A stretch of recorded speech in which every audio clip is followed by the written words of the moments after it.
que queria entrar numa linha assim. Você não acha que as pessoas elas usam muito o conhecimento para benefício delas e elas se afastam daquilo que talvez traria luz para elas? Por exemplo, eu vi uma frase assim esses dias de uma amiga que é muito religiosa. Ah, se não tivesse um 10 mandamentos, matarás lá, eu mataria meu ex. Eu disse assim para ela: você sabe por que existem os 10 mandamentos? Porque é um manual de regra, porque você não consegue compreender a sua essência. Quem fez os 10 mandamentos não foi a entidade primor que é Deus? Cara, só que quem te fez também a tua linhagem foi ele diretamente colocando a mão no barro e soprando tua narina. Então, assim, desculpa, se precisou alguém escrever os 10 mandamentos, foi porque você é incompetente demais para entender a sua própria essência, que é do Criador. Então, pensa que os 10 mandamentos foi de alguma forma tirado quando Cristo veio, porque era para você entender melhor o que era. Tô errado essa linha de raciocínio minha ou não? Não. Se for analisar bem, não. Mas o que eu... Pegando essa sua linha de raciocínio, voltando lá para Gênesis, eu vou ter que entrar em Gênesis, né? A criação, Deus, universo. Tá?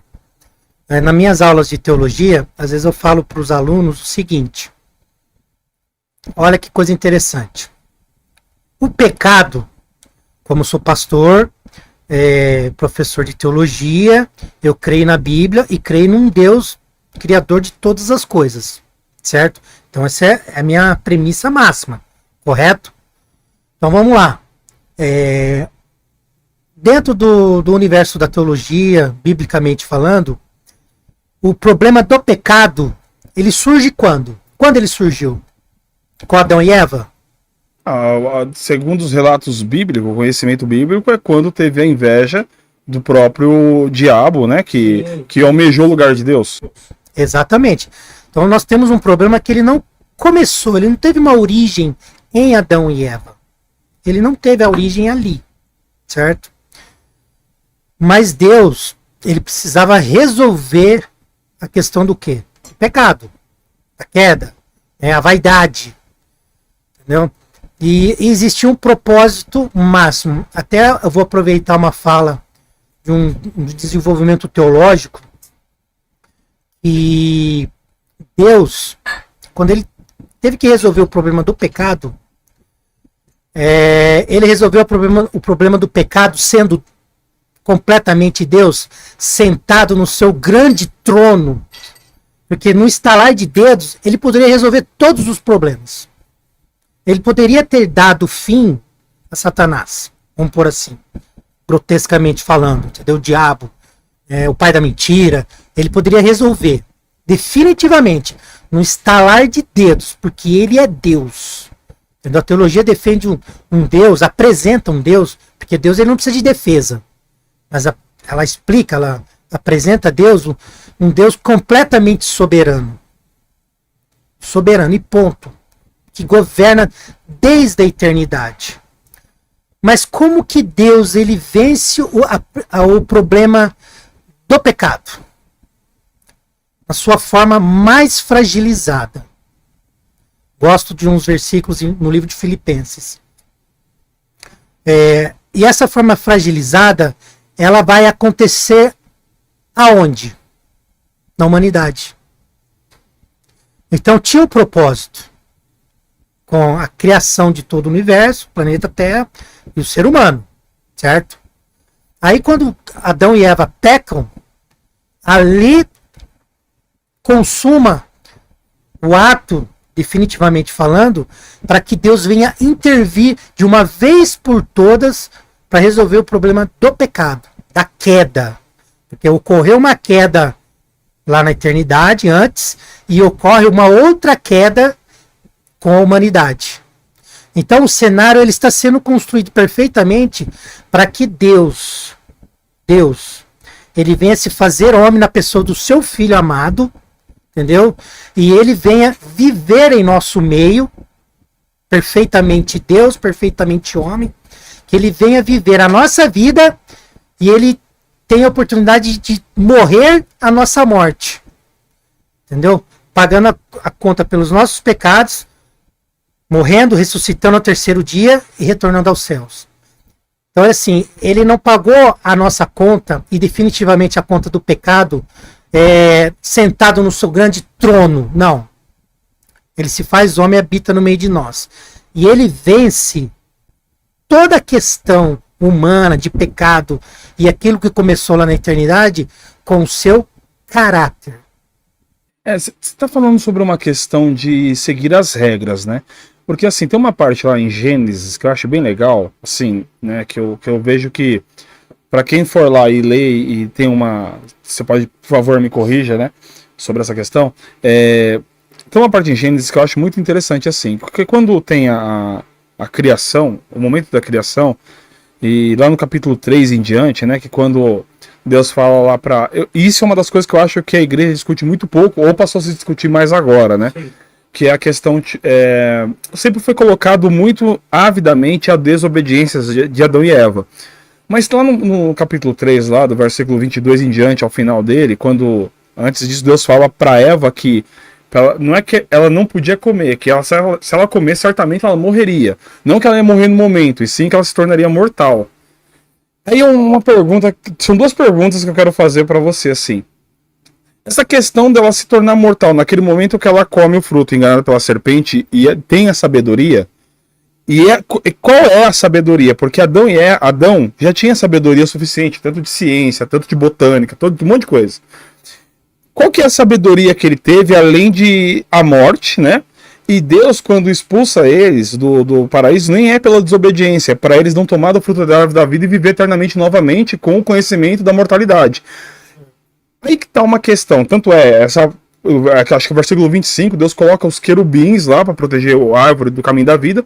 Por quê? Lúcifer, quando desce, é um querubim. Ele não perde a patente, ele só desce do céu.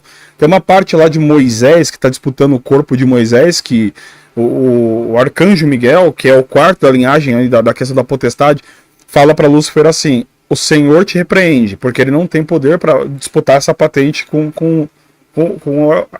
Aí que tá, dessas duas questões, qual que era? Essa tal da sabedoria que eles iam ter, sendo que eles já conheciam muitas coisas. Sim. E por que se discute muito pouco nas igrejas essa questão da árvore do fruto da vida, que é realmente o porquê Adão e Eva saiu do paraíso, segundo o que está ali escrito, que deu para mim entender mais ou menos por cima. Agora eu deixo você brincar assim, falar sobre isso daí porque eu quero ouvir. É interessante que a questão que envolveu Adão e Eva, quando ela foi seduzida pela serpente, o grande argumento que foi utilizado ali, sedução, porque nós somos seres que nós somos seduzidos por conta das nossas vaidades, tá? E para Satanás ele ser bem sucedido naquilo, tá? É interessante que a Bíblia, ela não é um texto, ela não é um livro que ela traz requintes de detalhes em muitos aspectos. Eu li um livro, chama-se Os Outros da Bíblia. Chama Os Outros da Bíblia, esse livro. E o Pentateuco, segundo a teologia, né, alguns relatos bíblicos, foi escrito por Moisés. E é interessante que, para sua época, às vezes nas minhas aulas eu falo o seguinte, que a Bíblia ela não foi um livro escrito para nós hoje. A Bíblia ela não é um livro que ela foi escrito para nós aqui hoje. Não. A Bíblia ela foi escrita ao longo de muitos anos, entendeu? Mais de 1000 anos, né? Teve todo um processo, compilação, achados arqueológicos, textos e tudo mais. A Bíblia ela tem uma história, certo? Então ela não foi escrita para nós aqui, Brasil. Não. É por isso que eu sempre digo, quando eu estou dando aula, de muitas aulas que eu dei aula de escola bíblica para jovens, muitos anos, e a gente tem que ter o compromisso de ler a Bíblia, né, principalmente aqueles que confessam sua fé cristã. Sim. Mas esse ler tem que estar atrelado principalmente ao estudar. Por quê? Porque tem muita coisa ali que de fato ela não foi escrita para nós, para nossa época, para o nosso contexto, e isso precisa ter o quê? O zelo de você estudar, de ler, entender, compreender e aplicar. Porque é onde acaba acontecendo muita besteira por aí, entendeu? Então a gente parte disso. Então a Bíblia tem que ser estudada, e com respeito. Nós tivemos aí no século passado, meados de 1940, às vezes eu sou ruim para guardar a data, o maior achado arqueológico, assim, do século, vamos pôr assim, foi os rolos do Mar Morto. Ô, pastor, só quebrando um pouquinho sua linha de raciocínio, o Werner falou que é ruim de guardar data. Ele deu 5 datas aqui já. Já de 1900 e bolinha, é ruim de guardar data. Que jeito, cara? Né? E os rolos do Mar Morto foi um achado que tá lá no museu, Faculdade Hebraica, se eu não estiver enganado agora. Tá lá, entendeu? Ninguém põe a mão.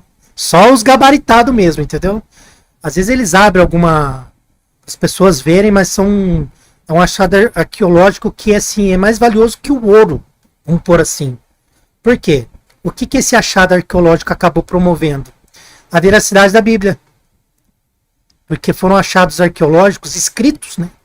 Os escritos de mais de 1000 anos, né? De textos de Isaías e tantos outros profetas, Pentateuco e algumas coisas mais. Então, assim, a Bíblia, você tem que ter o compromisso e o zelo de ler, sim, mas estudar muito mais. Tá? E quando a gente vai para a teologia tentar entender e compreender determinadas questões, fica muito vago, que é o que você acabou de falar. Por quê? Falta compreensão. E muita compreensão. E quando eu li esse livro, Os Outros da Bíblia, o autor fala, eu esqueci o nome dele agora, ele fala sobre o quê? O porquê a Bíblia foi escrita daquela forma. Vamos pegar o Pentateuco, Gênesis. Por que Gênesis foi escrito daquela forma ali? Né? Do jeito que está ali, posto ali. Por que Gênesis ele está daquela forma exatamente falando? Por quê? Porque era uma outra época e o povo eles precisava de um norte. Porque os outros povos da época eles tinham relatos de que um criador tinha criado todas as coisas.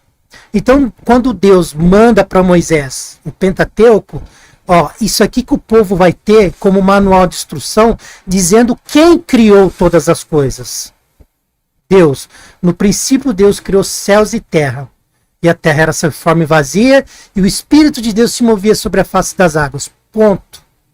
E era o que bastava. Não estava atrelado ciência, nós não tínhamos tudo o que nós temos hoje. Né? E hoje sempre tem a discussão. O mundo foi criado em 6 dias, 6 dias, 7º dia Deus descansou. Esse dia é de 24 horas, esse dia não é de 24 horas. Tem várias questões científicas aí que tratam dessas questões. Mas o texto bíblico é aquele. E quando a gente vai para Adão e Eva, para a queda, que se consuma o ato, a serpente, ela não assediou a mulher simplesmente em poucos minutos ou em 1 hora. Ela teve uma breve conversa com Eva. Não. Foi algo que a serpente começou a conversar com ela e isso durou algum tempo, dias, não sei. Uma vez eu estava vendo um estudo sobre isso, que teria levado semanas ou até meses essa conversa da serpente com Eva, entendeu? E ela acabou cedendo e ela, uma vez que ela caiu, a mulher ela tem a questão de seduzir o homem também, né? E Adão também acabou caindo. Mas o grande argumento da serpente foi o quê? Coma que vocês serão igual a Deus. Tanto é que ele fala que aquela frase, né? Eis que o homem é como um de nós. Exato. Conhecedor do bem e do mal. Entendeu? Tem coisas que a gente não cabe a nós conhecer. Mas a gente quer, como eu falei aqui no comecinho, a gente quer resposta para tudo. E às vezes tem coisas que nós não vamos ter respostas. Entendeu? Existe uma máxima no cristianismo, entendeu? Eu gosto muito. Se tem uma coisa na teologia que eu sou apaixonado, é pela mensagem da cruz. Porque quando Cristo vem ao mundo, se faz um de nós, a gente vai lá para o texto em Filipenses, que que o texto de Filipenses ele fala o seguinte, que haja em vós o mesmo sentimento que houve em Cristo Jesus. Que haja em vós, que haja em nós, que brote de dentro de nós o mesmo sentimento que houve em Cristo Jesus, que mesmo sendo Deus, não usurpou ser igual a Deus. E você consegue perceber a contramão do negócio? O que a serpente, vamos usar essa expressão, falou para Eva? Como que vocês serão igual a Deus? Aí vem o texto bíblico escrito por Paulo, né?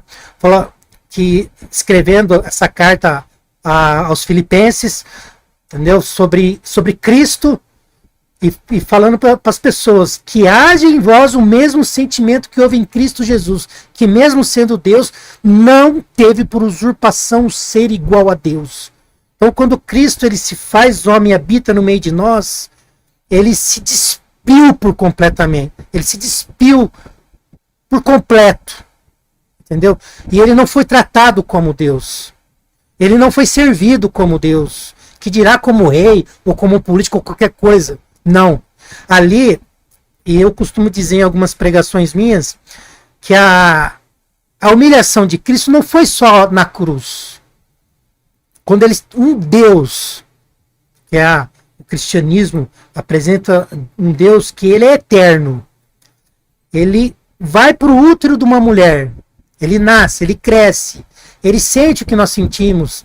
Ele passa por aquilo que nós passamos, mas não pecou. Entendeu? Então tudo isso é um processo de humilhação. E quando ele vai para o momento máximo dele na cruz, e que ele vence, principalmente quando ele ressuscita ao terceiro dia, ele vence não com todos os seus atributos de Deus, mas que ele venceu o poder do pecado e da morte. Quando falo morte, é morte eterna, com o seu caráter. E eu acho isso lindo, entendeu? Então a questão de Eva ter caído e depois Adão, na questão do fruto do conhecimento do bem e do mal, eles passaram a entender a questão do mal, do pecado. E que vantagem teve?